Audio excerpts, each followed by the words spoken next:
Hi, I'm Daryl Urbanski, and welcome to the Best Business Podcast. My mission is to help create 200 new multi-millionaire business owners. How? You'll do better when you know better.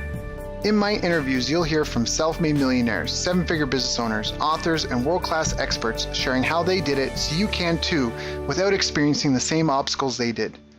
Now, if you like this interview, please share it with a friend you think will benefit. They'll appreciate it, and I will as well.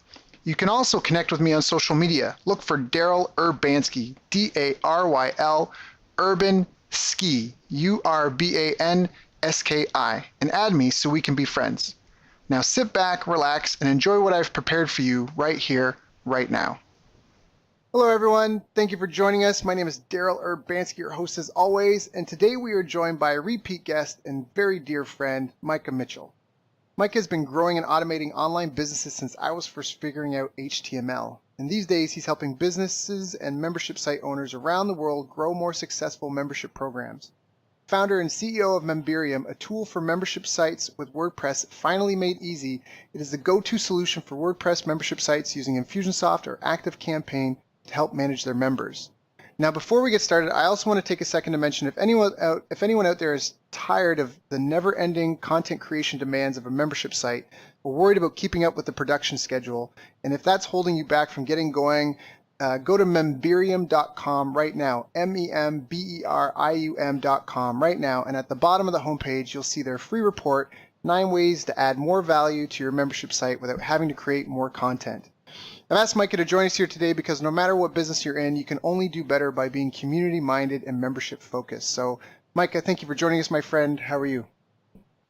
I am doing great. Thanks for having me. It's always fun to talk to you, Daryl. I know. Well, people don't know is we already talked for like an hour before we hit record. We're like, wait, we should do this podcast thing, shouldn't we? Yeah, let's get it going. So. Exactly. But I mean, you got so much value to give, and we talked a bit before about being inch wide, mile deep, and the value of focus. In fact, I got that acronym from you: follow one course until successful. And I just love it, and you're such a good role model of that, and you've been just driving things home with membership sites. You're really becoming the kind of the kingpin of, and like the godfather of membership stuff, to the point where major companies are wanting to get you involved in helping them out and get their things up and running. And I think there's just a ton of value to give because so many businesses, I mean, even if it's not an online membership site, even a restaurant would benefit from having a membership program of some sort. It's just such a fundamental principle of business success, like build a community around you and nurture and grow that community. So I think this is going to be a great call for everyone that's listened in. They may want to check out our other interviews as well, because you just can't be too much of an expert. So Micah, what's kind of new and happening in the membership world? Like, what are some of the major developments that you see or trends you see going on with a lot of your clients and customers?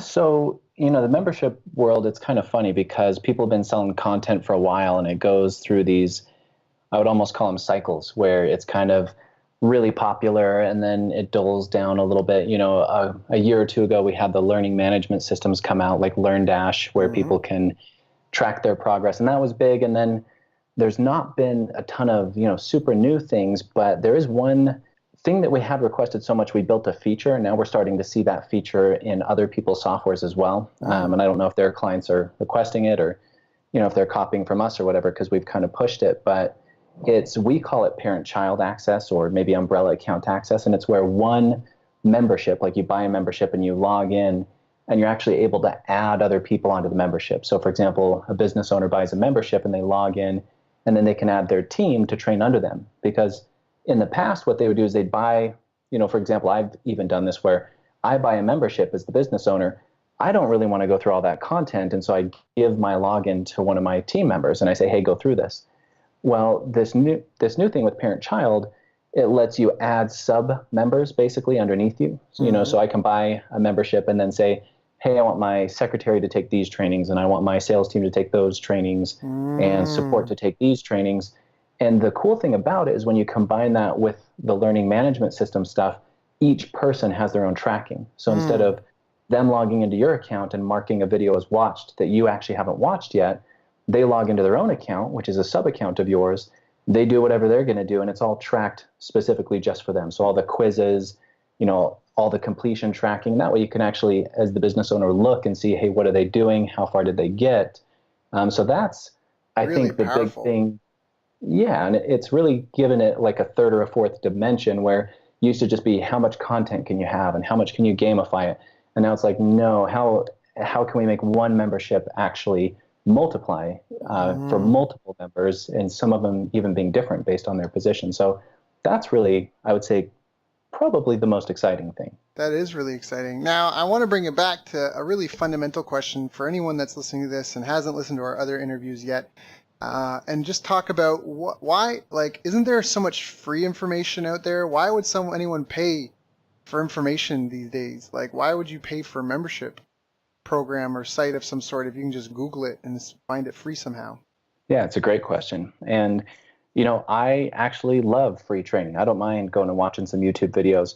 But whenever I get serious about something, I'll actually go and actively look for a course because I know the difference between a YouTube video or a series of videos or whatever and a course is that the person creating the course had, or usually, and if it's a good course, they have an intention or an outcome in mind for you where you can kind of go from point A to whatever point Z. Through the process of that course. Whereas, in my research, at least on YouTube, when I'm going and learning about stuff, there's a lot of overlap. There's a lot of redundancy. You also don't quite know who to trust, who's telling the Mm. truth. So I would say buying into a course, you're going to get a much more organized set of information that you can go through and retain and put to use better, and it depends on the subject. But to me, it's like, yeah, that's definitely worth some money. If the course creator does their job well, Hmm. it's worth it for me in time to save. That's awesome. Now, are there any types, if there's anyone that's out there that's got a membership program going, or they're even thinking of starting one, do you see certain types of membership programs having higher success rates than others? I don't know if that's the best way to phrase that question, but hopefully you get what I mean. Uh, I do, yeah. And it's interesting. I was talking to somebody, I don't know, a couple of weeks ago, and they are really high up in the gymnastics world in the US. And it was super interesting because they have like one of the best coaches as a partner who creates the content. They're an internet marketer. They're kind of in that dream position that a lot of marketing consultants want to be in, where they're partnered with a content specialist. Hmm. And she was just kind of saying, well, at the end of the day, we just can't make that much money out of it. Like youth gymnastics or gymnastics in general, that type of training through a membership site. And she's been at it for a long time. And ultimately, just to, give the spoiler at the end, we did find a way, and I did encourage her to go deeper with it. But what I took from that afterward, as I was thinking about it, is the B2C world, consumers are not as likely to pay. B2B, a lot of them are doing really well because for business, even if you go spend $1,000 on a course, you don't need too many nuggets. And I know you know this, Daryl, because we've been in masterminds and stuff Hmm. together. One idea can be worth way more than you paid for the course. And so I'd say B2B generally has, people are going to get an ROI on that. And so they're much more likely to try things, buy things. They're willing to spend a little more. It's not a hard and fast rule, but I'd say that is one of the basic principles. Right. Yeah. If you can validate and prove an ROI on the investment, it makes it kind of a no-brainer. And it can be, again, in business. I mean, if I can, for a lot of people, depending how much your course is priced, it's $100, it's 200, it's 500, it's 1,000. How many new customers do you have to be able to help that person keep or get in order to make it worth their while? So I get what you mean by that as being a really powerful argument. Um, what do you see? Because now you've helped like thousands. I mean, how many active sites do you have? You don't mind me asking under Memberium right now? I don't know the total number, but I'd guess I know it was over 3,000 months ago, so probably between 3 and 4, could be over 4,000. Right, which is huge. And I mean, between those sites, is it how many people? Like how many seats? Like how many log? Like I know Dave. Yeah, Yeah, that's I know he's always counting it. And again, last time I had looked at that, it was about 8 million, so it could be over 10 these days. I don't know. so over 10 million active users using your software. That's a lot of data to be collecting and combing through and looking at. When you go through these sites, do you feel that there's a lot of bottlenecks or phases or stages that people go through with their membership site? Yeah, actually, so speaking of stages, and I don't think we've ever talked about this, but No. this last summer I was freaking out a little bit because I had a live event and I had all these membership site owners coming in. And I was like, I got to figure out something to give these people, like something new and exciting. And it kind of came last minute, but it fit so well. And so since then, I've been kind of working on and refining this concept. But basically, if you don't mind me, and I'll dive into it a little bit, but there's these 4 stages that we've identified. Okay. And so the first stage is infancy, and that's where they have 0. So there's a number on each stage. And I got this idea, the concept, I borrowed it from the book Ready, Fire, Aim. And I'm sure they borrowed it from probably somewhere else. But in stage 1 in infancy, you're between 0 and 10 membership billings per month. So whether that's a monthly member or a one-time fee, whatever, just between 0 and 10 billings related to your membership site or course per month. And so the main challenge there is you got to build the site. You don't know if it's going to sell. You got to build your initial sales messaging and so forth. And the big opportunity is that if you can get a really basic site built and you can get a sales letter to convert, you get proof of concept. And so what most people don't realize, and I'll go through the stages and then come back to this, but the reason most membership sites that don't do well, the reason they fail is because they're doing stuff for the wrong stage. And always before, there wasn't a lens to view this through or something to measure it against. People would just see another membership site and they'd say, oh, I want to do what that guy's doing. And so they'd go try to build a community onto their site because that guy did it. Or they'd, try to gamify it to death because somebody else did. Right. Yeah, and they'd get way ahead of themselves because if you don't have a couple members or your concept isn't proven, at least at a minimum, you could waste a lot of money. And I've met a lot of people, I'm sure you have too, who have wasted a lot of money and then found, hey, this doesn't sell as well as I thought it would. So that's kind of that infancy stage is just to kind of prove concept and get the site built. And most people's challenge there is technical. Like they got to learn how to build a site because it's their first site. They got to develop content. And then they have to know how to sell a little bit. But once you get out of infancy, the next stage, childhood, is between 10 and 100. And this is where your main thing, and this is basically the one people skip the most, the only thing you focus on in childhood is sales. So if you get a basic concept up in infancy, you don't go start improving it. You don't say, hey, this is, it works. Let me go add more content or more features for my customers. Let me increase the value of what they're buying, right? That's what most people think. But the reality is, no, you really haven't proven the concept. And if you can't get up to 100 billings a month, you shouldn't be doing this because at most fees, even up to, let's say, 97 a month, that's only 10,000 a month. And if you're running a site and a CRM and some marketing software and some hosting and, you've invested your own time into it, you want to make a little bit more, right? So at least you want to get to that 100. So basically in childhood, it's between 10 and 100. And the biggest challenge is sales. And the biggest opportunity is if you can get a sales message that works, like something direct response or evergreen that, hey, this works consistently and can get you over 100 members, then you go to the third stage, which is adolescence. And this is between 100 and 500. And in adolescence, this is where you're really going to do what you want to do, which is improve the user experience. This is where the number one issue. So, in the first stage, you don't know what you're doing. That's the challenge. The second stage, getting sales and leads is the challenge. The third stage, it's like, okay, I got over 100 a month in billings here, meaning 100 separate billings, whichever they may come from. But at this stage, then your problem becomes retention because now that you can get customers, can you keep them?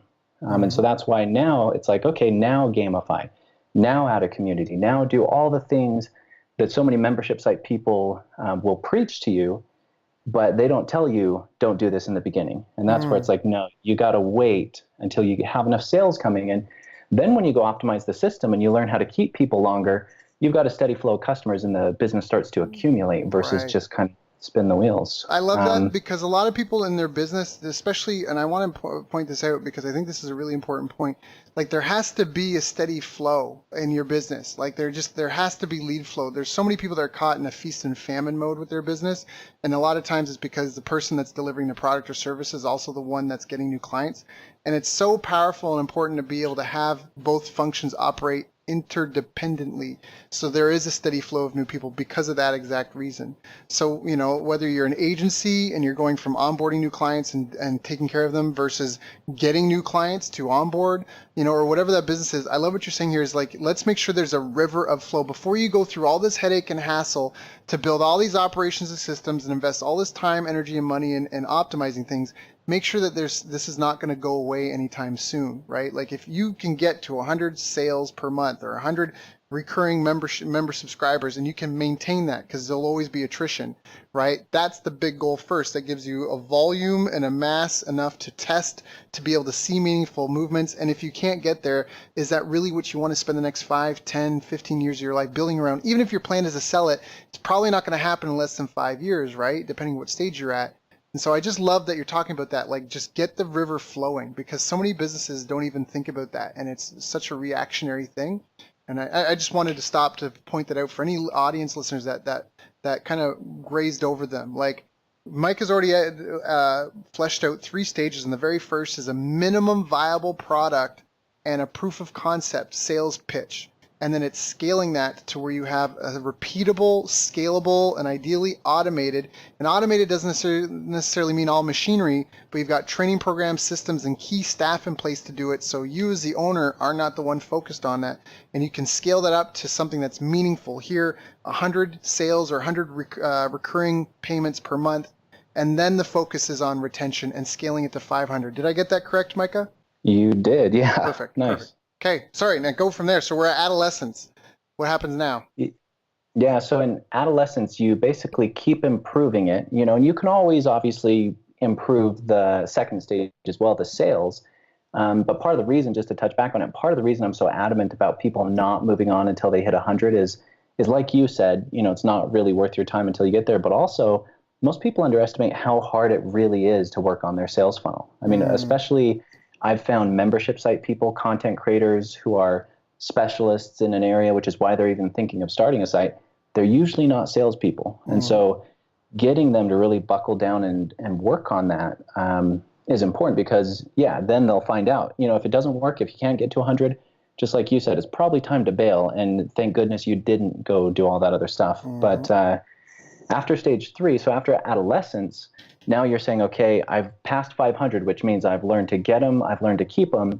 Then 500 and above is maturity, and this is where actually your focus shifts to building new products, building upsells, starting a mastermind, building downsells, basically creating more products. And again, most people get ahead of themselves. They listen to some guru and they think, oh, I need this whole universe of products in order to make this work, and they go start building them without anything yet working. And so it's kind of, if you do these things in order, it's like, okay, now I have 500 plus customers.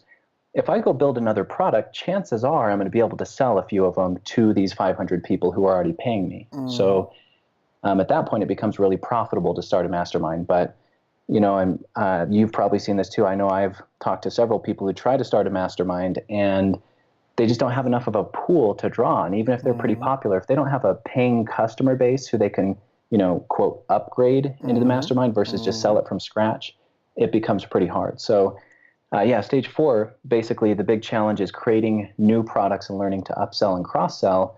And the big opportunity is you can increase the value of every single customer coming in. And so once you're through stage 4, then you can repeat all you want, build another product, start at stage 1 with another product, or improve sales, whatever you want to do. But like I said, most people fail because they're doing the stuff from the other stages in the wrong stage. And what I love about just this model that you gave is that we both know Brad Martineau, and one of the things that when I had him on this show, another great interview, was he gave me this quote. I love it all the time. He says, when you look up entrepreneur in the dictionary, it says a person who organizes a business or businesses. What it doesn't say is the person who answers the phone, mops the floor, cleans the toilet, does the taxes, makes a sale, delivers a service. Like, it's not that one person that does everything. And the model that you just fleshed out, it's like getting something up, running, scaling, kind of operating on its own, and then you can repeat it. And what I love is, like you mentioned, cross-selling. So maybe you get to maturity with your first product. You get past adolescence. You're doing 500 plus billings per month for this product. And now you go, okay, I'm going to launch this new product.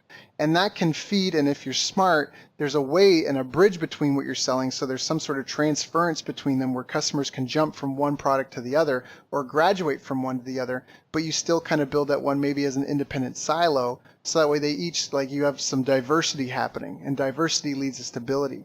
to now where you're building a business that's got like 1, 2, 3 legs of income, right? 3 legs of customers that's sharing between all of them. And if you go through this process and all, I just think it's a really powerful method, especially because the big focus on getting the scalable, repeatable sales process, in the childhood, because that's, you just need to have that happening. If maybe you would say something different if there's a big fire going on where they might be making a sale, but they're getting a high number of refunds. I mean, would you say that retention might be an earlier issue in the beginning if some things are like really wrong, or would you still say just focus on the sales as much as you can? And how would you handle that? Is there like a line someone should know of? Is there a ratio someone should be aware of? Like, look, I know I said stage 1 and 2 are, mostly sales and minimum viable product, but if you're getting more than 20% refunds or, 12% refunds, or I don't know, if you're getting death threats, go ahead and what would you say would be something reasonable to tell someone, whether it's because as the owner, any refunds feel like too many, especially if you're new and starting out. Yeah, and I'm glad you brought this up because a couple of things. One, this is a little industry dependent. Not every industry is going to hit on these exact numbers. They're kind of more rule of thumb. Sure. And 2, it depends on the entrepreneur. It depends on their budget, whether they've done any of this before, how well known they are in the industry. Because, for example, when I go out and start a site, I do make some calculated choices. For example, I launched a membership last year, and I decided in the beginning, no, we're not going to start with a community. No, we're not going to start with a couple of these things, including even the high level of gamification. And I know the site's going to work. I've done all this a million times. I have staff, I can pay to get it all done. Even then, I pretty much followed my own rules. And now, we got like 200 sales kind of right away. And so it's like, okay, now we can work on retention. But I wasn't 100% sure we'd get them. And I don't think we would have gotten them if we would have gotten ahead of ourselves, because we spent a long time on sales. So what I would say is, these are a little, general. You don't have to wait until exactly 100. But yeah, to your point about the refunds or a really, product that just isn't hitting, obviously that could be a couple things. It could be that your sales message is off. It doesn't match the product. But if the product's really just bad, back up and fix. I would say you're kind of back in stage 1. If you're getting 10 sales, but 1 or 2 are refunding, well, you're really getting 8 or 9 sales. Right. So I would only count the sales that stick, I guess, is part of that. And also, if you're anything above maybe 5 or 10% refunds, question, did you really prove the concept here, or are you just a really good salesperson and it doesn't match the product? Right. That's perfect. And that's exactly what I want. Just some sort of rule of thumb for people, because people that can't be afraid of getting refunds. Your product's not for everyone. And in fact, I know that the late great Gary Halbert even said, if you're not getting some refunds, you're probably not selling your product hard enough. There's people that would benefit from your product that you're not trying hard enough to convince, for fear of upsetting someone. And it's not no skin off your back, just give them the refund, just have ethical business practices. And it's okay for someone to try something out and not like it, not want it, and that's where I asked for that rule, just to help, because I know for business owners, it can be difficult to separate the two. So now that's fantastic. So let's just do a quick recap for that. Again, people listening, I hope you got a pen to write her down. We had infancy, childhood, adolescence, maturity. Infancy, proof concept, get sales, make your basic site. Childhood, that's just sales in a scalable, repeatable process. And then adolescence is 100 to 500 billings per month. And Micah, is this true whether, no matter the price point of your product, whether it's a $50 course or it's a $50 a month course or it's a $500 a month course or $500 one-time fee course? You just want because you're very specific, and that's kind of what I want to ask about is, because it's easier for people to be successful with these goals, perhaps, if it's a recurring bill, but you kind of lump them together. It doesn't matter if it's a one-time fee or a monthly fee. You want this many billings per month. And I just want to ask kind of, what's your reasoning for that? There's a couple things. One is you want to, it's like if you survey 10 people, you can't really trust those results as well as if you survey 100. So you want a big enough sample size of just people, regardless of how much money they have. But it definitely does vary based on the industry and whatnot, and budgets and experience and all that, like I said. But I would say that, it is really more based on sample size. And especially if you look at maturity, where we're going to say, hey, let's upsell a higher level product and make more money. Well, even if you have 50 people paying you a good amount of money, if you can only convert 10%, if you can only convert 5 of those people into the next level, is it worth it? And Right. if the answer is, yes, or 5%, 2.5 people, is it worth it? So you can kind of extrapolate the numbers and decide, is it worth it? Mm-hmm. But yeah, the reason is it's like any business, and we're not talking huge numbers, right? Like 10, 100, 500. And so it's like any business, even if you have a slightly higher price point, I'd say it's a pretty safe, pretty safe rule of thumb. And again, if you are super stoked because you're charging $1,000 a month and you get 100 people and you're at 100 grand a month, heck, I'd go for an upsell before I get too crazy, So yeah, it will vary, but most people, where they're in that 100-ish range or sub 100 range on their billings, Yep. that's really who I've got in mind. And then the higher level, you could probably cut some of those numbers in half. Sure. No, of course. And again, it is a bit by feel, but I think this is a great rule of thumb. Now, we beat the drum about building a team a lot here on the show, and I want to ask, in your experience, are there certain key members that a person should have? Maybe they already have a site up and running, but they're kind of a one-man show or one woman show, or maybe they're not and they have a team. Is there like an outline? Of course, it's going to depend on industry and skill set and that, but generally speaking, are there certain roles that you've found as kind of fundamental across all different types of membership businesses? That's a really interesting question because so many of these people I know really well, and they talk to me about their employee issues and things like that. And I've kind of seen 2 basic patterns. Either people will get someone like them to take work off their own plate, or they'll get someone who's the opposite of them to complement them, right? To take care of the stuff that is in their weakness. And the way that I would look at it, if I was starting a membership site today, is I would try to at least get through infancy myself, through a little self-study. And 5 years ago, I wouldn't have said that because the technology was too hard. But nowadays, it's like, yeah, I mean, there's a million ways to build this with no technical experience. You can just go with a product that's easier, right? Right, like Memberium. yeah, and I don't even mind saying other things. I'm saying like if Memberium's too hard for you, go to like Udemy or whatever, just make it happen. But I'd say, yeah, the people who you've got to have, to me, or at least I should say for me, because of my personality type, I need somebody who's a finisher, and I need someone who's a J, like very judging, very rule-based, very on top of things. I need that person to complement me, because if I get somebody just like me, we're going to both have the same problem. It's not going to be great.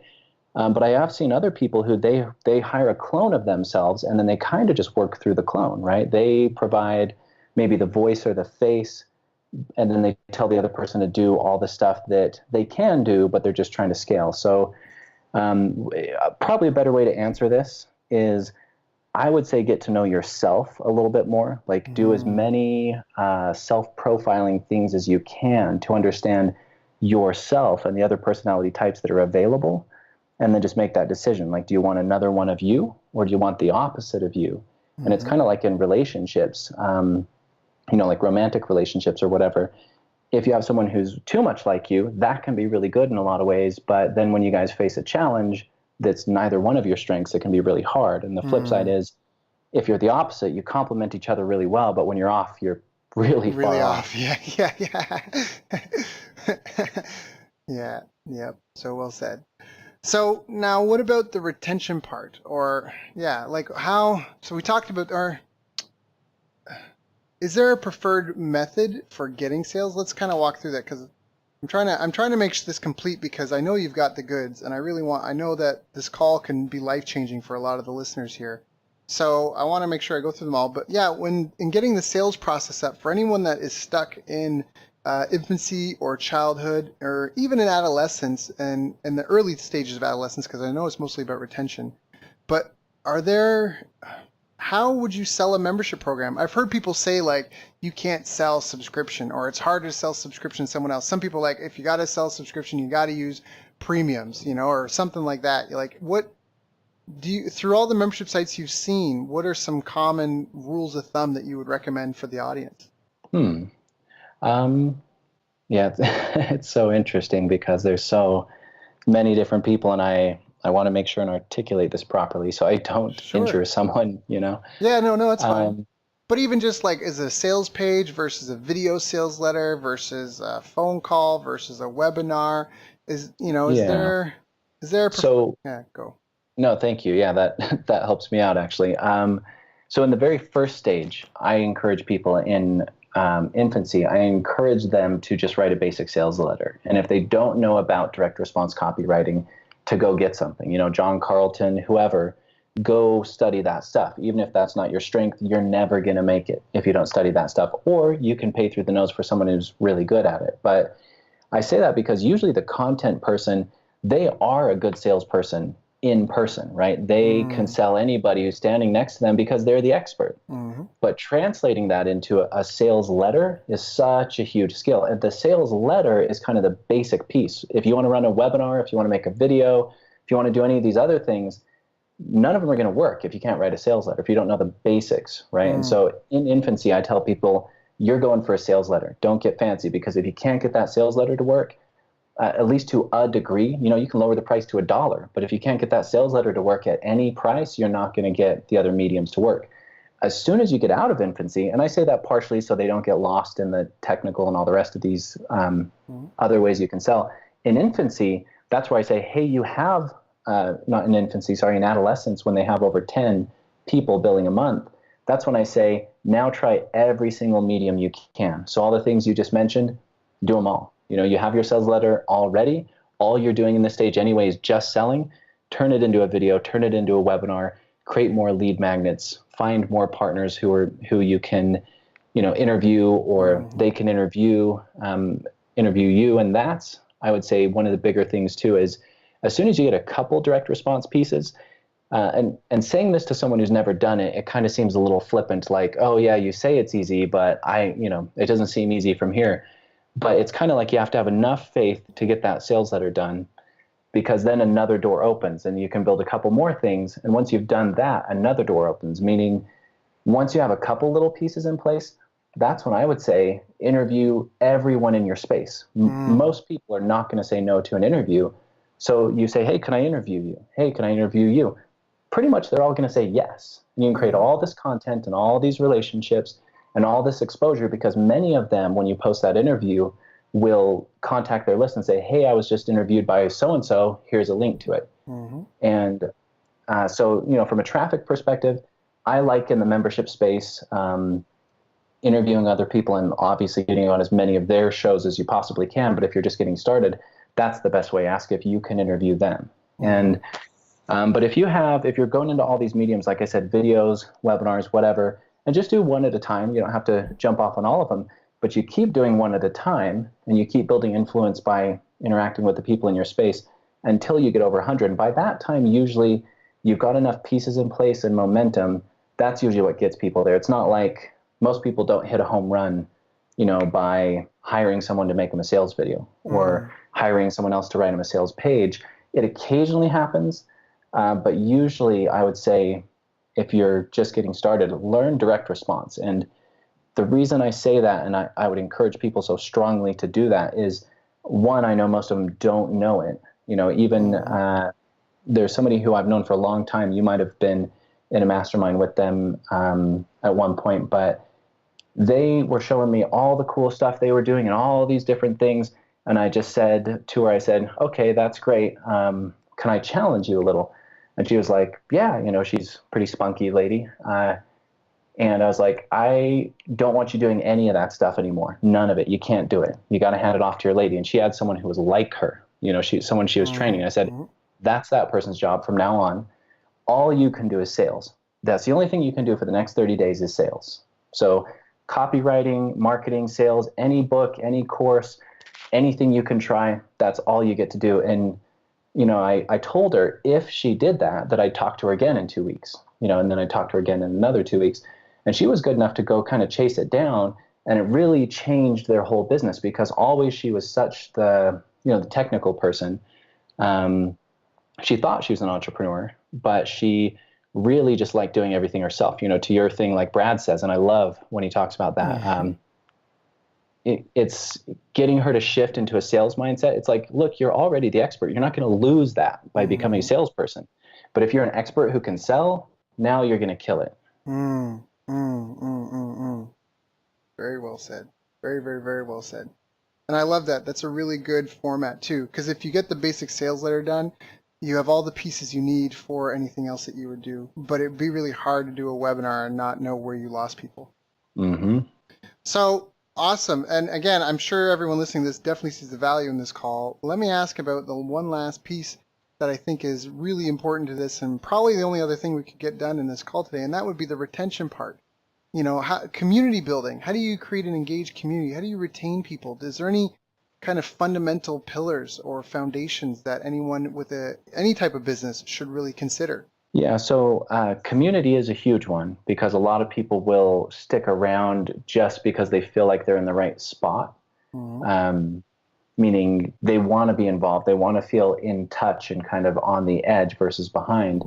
And so if you create the way to create that anyways, obviously is, with the community and with your content, but the community piece in particular, if you're going to go that way, obviously wait until adolescence. I'm sorry, wait Mm-hmm. until you're far enough along because otherwise your community is going to be a ghost town. And Mm-hmm. that's most people's problem is they can build the most technically advanced community with all these cool features and notifications and, peer-to-peer stuff. But if there's nobody in there, it doesn't work. And so one thing I'd say is wait a little bit before you start it. Or there's a other side to that. But if you wait until you start it, then you can start it with a bang. You invite everybody in, and then you yourself as the leader need to lead that community for the first while. And like I Mm-hmm. said, I started a site last year, chose not to put a community in because I knew I wasn't up to conversing with them for the first while to get that thing going. And so it's like, okay, I'm going to wait so that when we do start it, I'll already have some content planned. And there's a couple examples. So I was doing a case study with a client, and it was a lady who kind of manages the website and the marketing for her husband. So her husband is the content expert, and I'm on this case study with her, and their site's not, they don't have too many members yet, but she's showing it to me, and their community is super active. Like I'm watching it, and I'm seeing the notifications come up, like 1 minute ago, so-and-so did this kind of stuff. And so I asked her, I was like, what is the deal here? You don't, I mean, they barely have like 100 members. And she said, well, my husband, he decided that for the first 100 days after launching the site, he was going to basically start a topic of conversation every day for the first 100 days and actually go back and forth with people. Not all day, but he was going to respond to the people who responded to him posting every single day.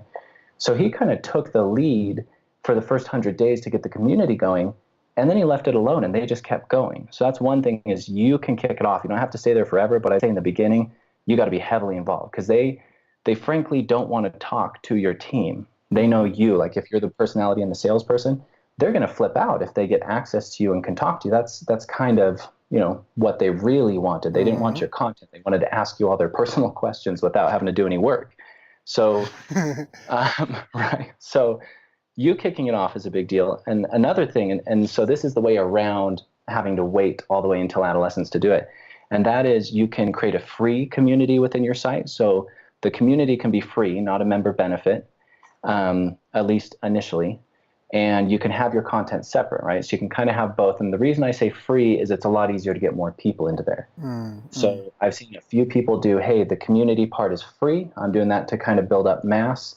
And then the courses are on the side of it. And obviously they kind of market it through their community.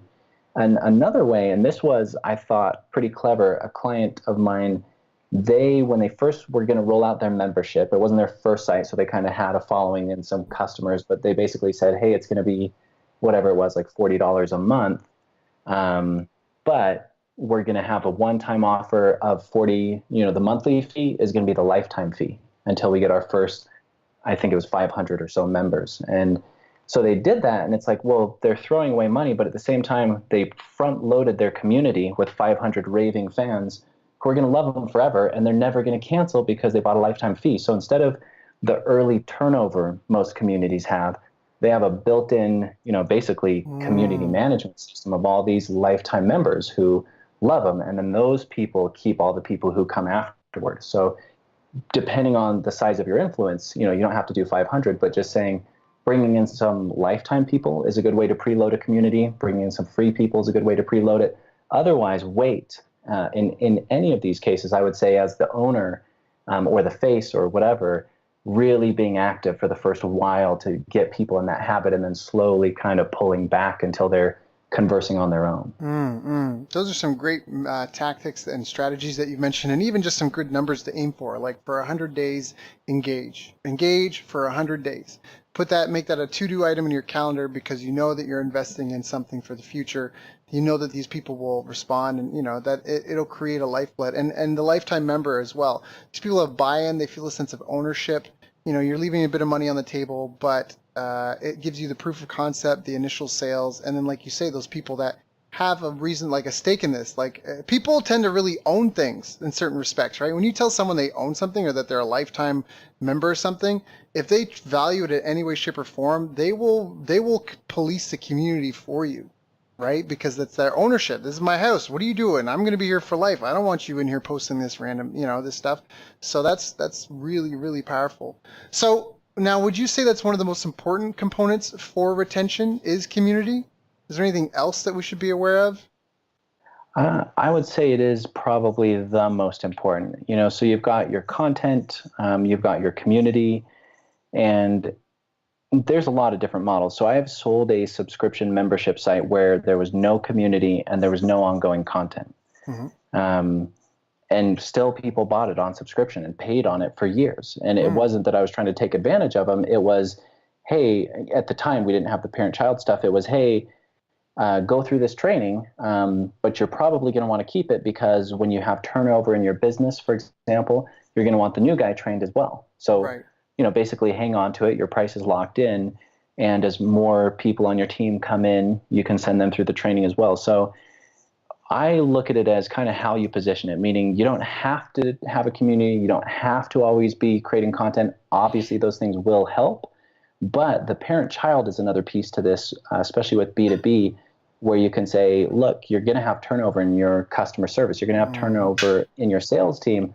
Those new people will always need this training because you want your business to be consistent. You want everyone, obviously doing the same thing. So you present a consistent experience to your customers between people, but also over time. And so I guess what I'm saying is there's a lot of people who have a lot of, kind of tactics and ninja tricks and so forth. But if you back up and you look at the strategy of it, it's like, well, what do you as a business owner want? Do you really want to be creating content every month? If so, that's totally cool. Go for it, and that will help. But if you don't, figure out why somebody would want to stay. And if it's all the community, really invest, as far as you can that way. But the last one, and this kind of touches back on what you had said, kind of how we started the call, which was why there's so much free information out there. Why would someone not just take the free info versus become a member?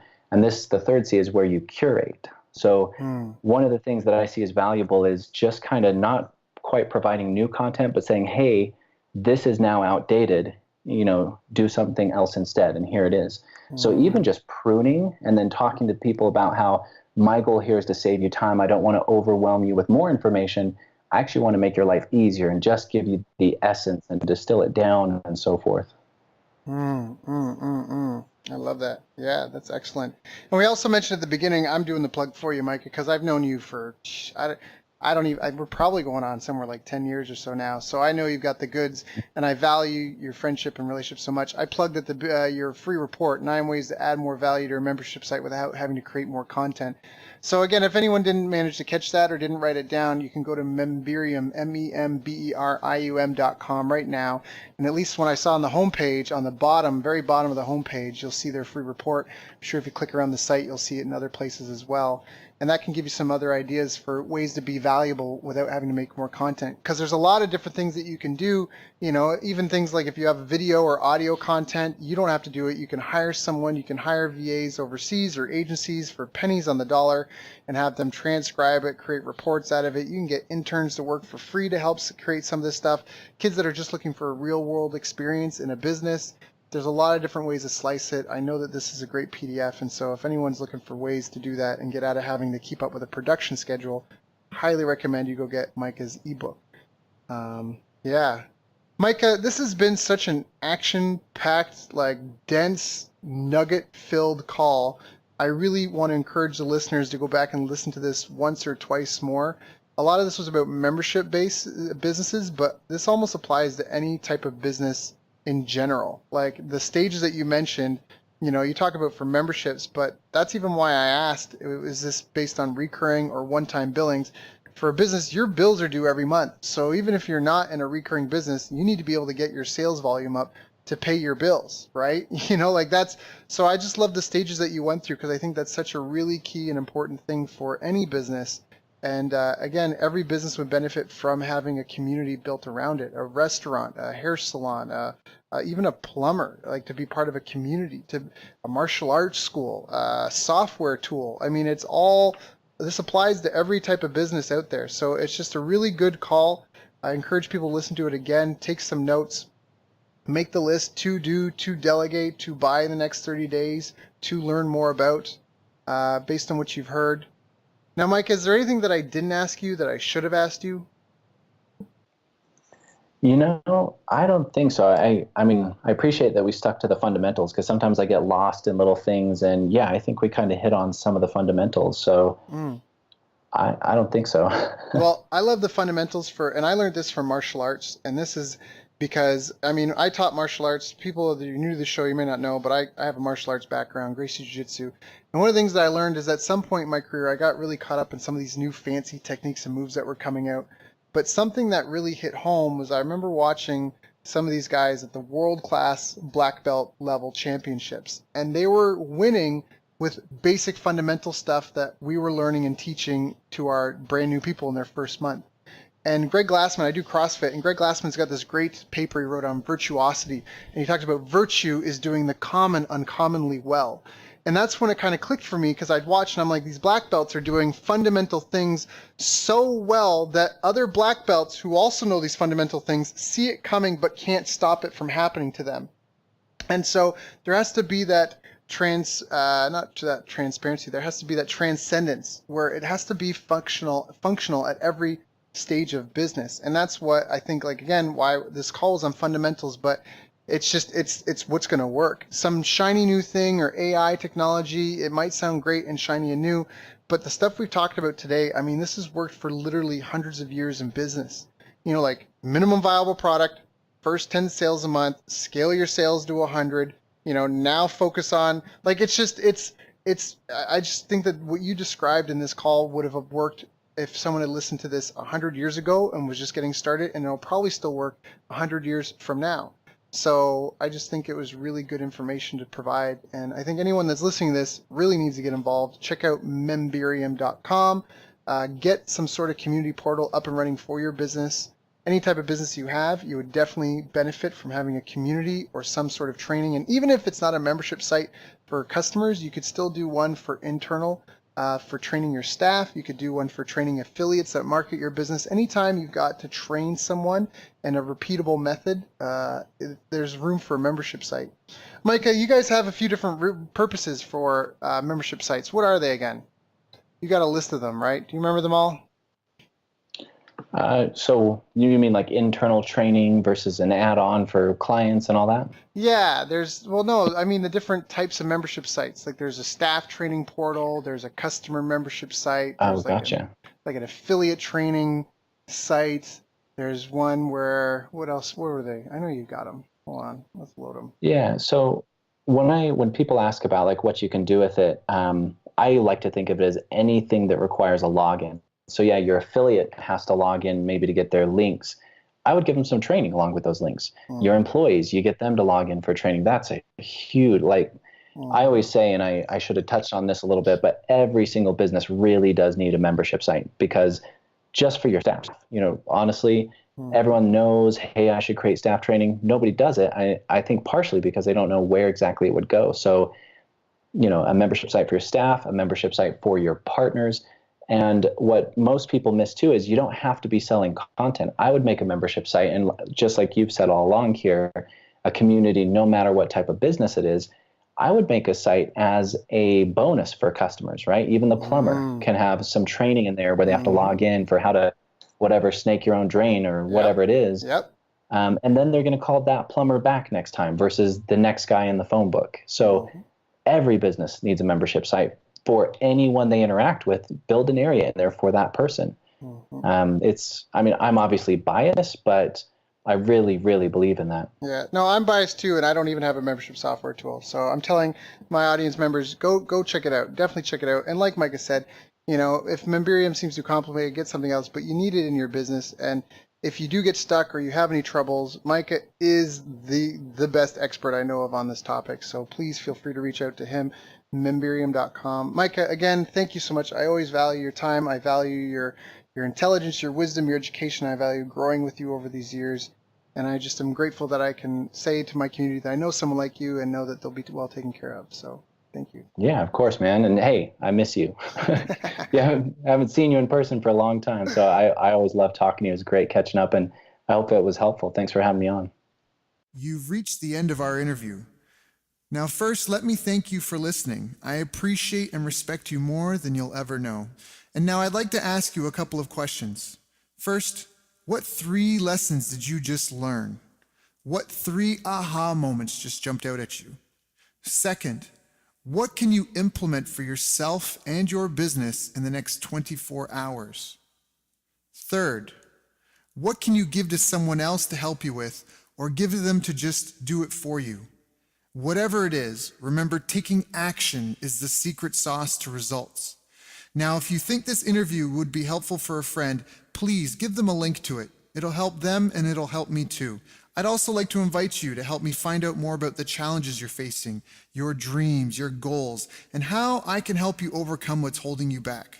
We both do better when we know better, and your success is my success. So please reach out and interact. You can visit our website, bestbusinesscoach.ca for Canada or California, where I'm from and where I'm living. You're welcome to also try out one of our paid programs. You can find us on YouTube, Facebook, and pretty much every other social media channel you can think of. You should also subscribe to the podcast, and if you're enjoying them, please leave us a nice review. It really helps. That's all for now. Once again, thank you. Take care of yourself, and remember, the world needs the best business you can build. And I believe in you.